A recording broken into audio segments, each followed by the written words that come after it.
আপু আমিও ফেসবুক থেকে ভিডিও তৈরি করার মাধ্যমে আপনার মতন ইনকাম করতে চাই। কিভাবে আমি করতে পারবো, বা আমি ভিডিও তৈরি করতে পারি না সুন্দর করে, বা আমি ফেস দেখাতে চাচ্ছি না, ফেস দেখানো ছাড়া কি ইনকাম করা পসিবল, বা আমি যেটাই করি সবসময় প্রতিনিয়মিত তাই আমি দেখাতে চাচ্ছি, কিভাবে সম্ভব আর কিভাবে আমি মনিটাইজেশন পাবো, কিভাবে ইনকাম করবো, প্লিজ আমাকে একটু হেল্প করেন। এই ধরনের অনেক এসএমএস কিন্তু আমার পেজের ইনবক্সে আসে, যার জন্য এই ভিডিওটা তৈরি করছি। যারা একদম নতুন আছেন তাদের মাথায় সবসময় ঘুরে যে কিভাবে ফেসবুক থেকে আর্নিং করা যায়। তো আমি প্রথমেই বলবো, যাদের মাথায় এই প্রবলেমটা আসছে যে আপনারা কিভাবে ফেসবুক থেকে আর্নিং করবেন, এই জিনিসটা মাথায় রাখবেন। তাদের জন্য কিন্তু এই প্ল্যাটফর্মটা না। কারণ কি, এই প্ল্যাটফর্মে আপনার আসলেই কিন্তু আসার সাথে সাথে আপনি ইনকাম করতে পারবেন না। যদি কেউ আপনাকে বলে যে আপনি এখান থেকে আসার সাথে সাথে ইনকাম করতে পারবেন, তাহলে এটা ভুল কথা। এখানে কিন্তু আপনাকে অনেক সময় দিতে হবে, অনেক ধৈর্য ধারণ করতে হবে। পাশাপাশি আপনি যদি ফেস দেখাতে না চান, সেক্ষেত্রেও কিন্তু কোনো প্রবলেম না। আপনি ফেস দেখানো ছাড়াও কিন্তু ফেসবুক থেকে ইনকাম করতে পারবেন। এর জন্য প্রথমে কিন্তু আপনার একটা পেজের দরকার হবে বা প্রফেশনাল আইডি দরকার হবে।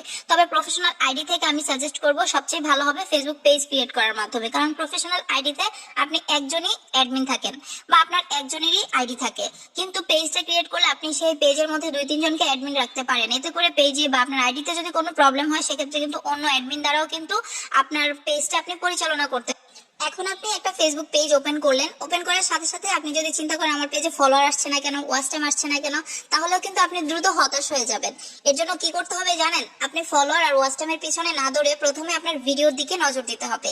আপনি কোন ধরনের কন্টেন্ট গুলা চুজ করছেন সেটার দিকে নজর দিবেন। প্রথমে কিন্তু পেজ খোলার আগে আপনাকে আগে কন্টেন্ট নির্বাচন করে নিতে হবে যে আপনি কোন কন্টেন্টটা ভালো, বা কোন কন্টেন্টে আপনি ভালো শুট করবেন বা আপনি করতে পারবেন। কন্টিনিউ একই ভিডিও কিন্তু আপনার আপলোড দিতে হবে, যেই কন্টেন্টটাই আপনি চুজ করেন। আপনি যদি একদিন রান্না দিলেন, আরেকদিন ঘোরার ভিডিও দিলেন, আরেকদিন মেকআপের ভিডিও দিলেন, বিভিন্ন অ্যাক্টিভিটি শেয়ার করলেন, তাহলে কিন্তু ওই পেজটা ভাইরাল করতে অনেক সময় লাগবে আর ভাইরালও হবে না দ্রুত।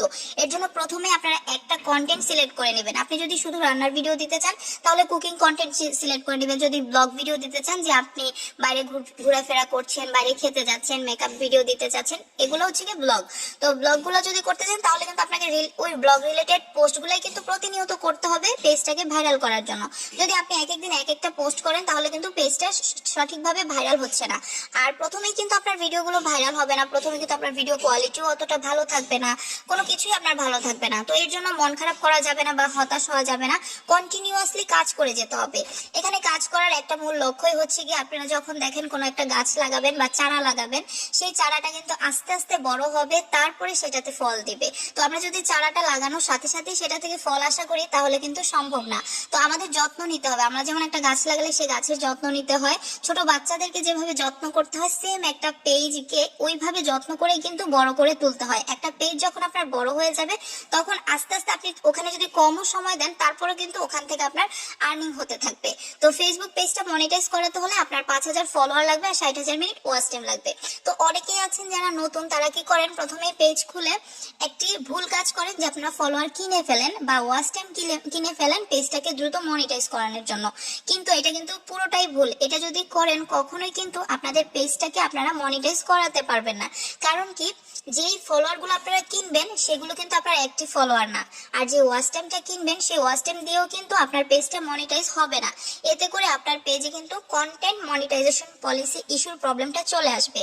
আর যদি আপনার পেজে কন্টেন্ট মনিটাইজেশন পলিসি ইস্যু থাকে, সেক্ষেত্রে কিন্তু কখনোই আপনার পেজের মনিটাইজেশন করা পসিবল হবে না। যদি কেউ ভুল করে ওয়াচ টাইম কিনে ফেলেন বা ফলোয়ার কিনে ফেলেন, সেক্ষেত্রে আপনারা ফলোয়ার গুলোকে ব্লক করে দিবেন। যে কয়টা ফলোয়ারই কিনেছেন, সেই কয়টা ফলোয়ারই কিন্তু ব্লক করে দিতে হবে।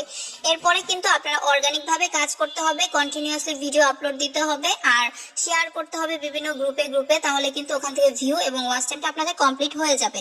যারা ফেস দেখাতে চান না, তারা কিন্তু ফেস না দেখেও এভাবে রান্নার ভিডিওগুলো দিতে পারেন। ব্লগ ভিডিও কিন্তু আপনারা চাইলে ফেস না দেখেও দিতে পারেন। এতে করেও কিন্তু আপনাদের পেজে মনিটাইজেশন হবে। অবশ্যই কিন্তু সেগুলো আপনাদের অরিজিনাল ভিডিও হতে হবে, যে ভিডিওগুলোতে কোনো কপিরাইট ইস্যু বা কোনো ধরনের কন্টেন্ট মনিটাইজেশন পলিসি ইস্যু বা পার্টনার মনিটাইজেশন পলিসি ইস্যু বা যে কোনো ধরনের আনঅরিজিনাল কন্টেন্ট জাতীয় কোনো ইস্যু থাকা যাবে না। যদি এই ধরনের ইস্যুগুলো থাকে, সেক্ষেত্রে মনিটাইজ করাতে আপনাদের কষ্ট হবে। তবে মনিটাইজ করানো যাবে একটা পর্যায়ে, যে আপনার পেজে সবগুলো ভিডিও যেগুলোতে কপিরাইট এসেছে বা ইস্যু এসেছে, সেগুলো সব রিমুভ করে পেজ থেকে কিন্তু তখন লাইভ করতে হবে। আর তখনই কিন্তু ফেসটা দেখাতে হয় যদি কোনো পেজে সমস্যা থাকে। আর যদি কোনো সমস্যা না থাকে, সেক্ষেত্রে কিন্তু আপনি ফেস না দেখিয়ে লাইভ করলেও কিন্তু আপনার পেজ মনিটাইজ হবে। আর লাইভ যে করা লাগবে, সেটা কিন্তু বাধ্যতামূলক না।